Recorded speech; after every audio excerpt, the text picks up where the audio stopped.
Ене мен келін.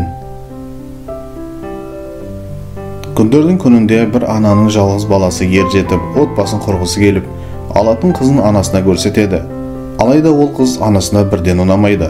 Іште бір шикіліктің барын сезген анасы баласынан одан бас тартуды өтінеді. Баласы қызды жақсы көргенімен анасының көңіліне қарап, қызды әйелдікке алудан бірден бас тартады. Сосын арада біршама уақыт өткеннен кейін анасы бір көрші қызды баласына ұсынады.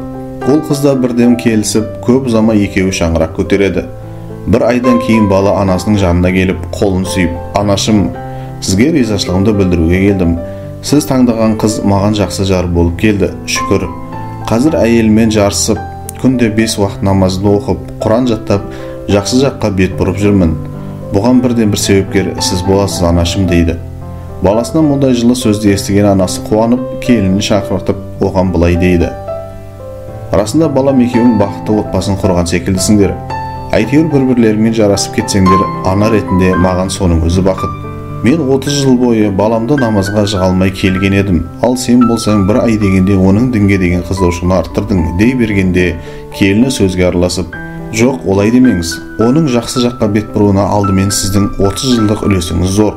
Мен болсам соған сәл ғана түрткі болдым. Бұл ойымды дұрыс жеткізу үшін бір оқиғаны былай баяндап берейін сізге. Күндердің күнінде ауылды жерде көшенің қақ ортасында үлкен тас болады. Ол ары-бері адамдардың жүріп тұруына кедергі келтіреді. Содан не керек, бір кісі қолына балтасын алып, әлгі тасты жарып, майдалап, жолдан алып тастау үшін оны ұра бастайды. Ақырында тасты 99 рет ұрып, әбден шаршап қалады.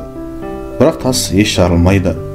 Содан кейін басқа бір кісі келіп, тасты бір рет қана ұрып, екіге бөледі. Сол сәтте тастың ішінен жасырынған бір қоржын алтын шығады. Кенет табылған қолжаны екеуі бөлісе алмай, ақырында мәселені шешу үшін жергілікті қазыға барады. Сонда бірінші кісі сөз алып: "Мен ол тасты 99 рет ұрып соқтым. Сондықтан оның ішіндегі алтын менікі болу керек" дейді. Екінші кісі сөзге араласып: "Жоқ, олай емес. Тасты бір ұрып жарған мен, сәйкесінше олжа толығымен маған тиісті болу керек" дейді.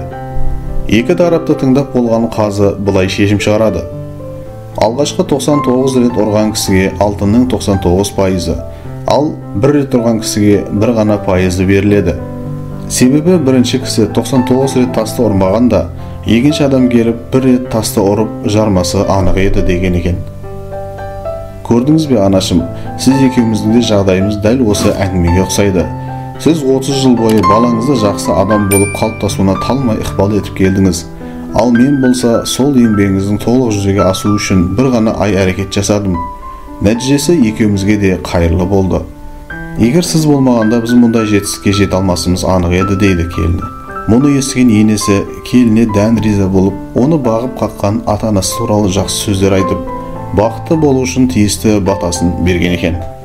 Достар, Құран тағылымы каналының дамуына өз үлесіңізді қосыңыз. Ол үшін алдымен каналымызға жазылып, осындай қызықты әңгімелерді достарыңызбен бөлісіп, пікірлер қалдырып отырыңыздар. Неғұрлым көп қолдау көрсетсеңіздер, жаңа әңгімелер тез шығып тұрады.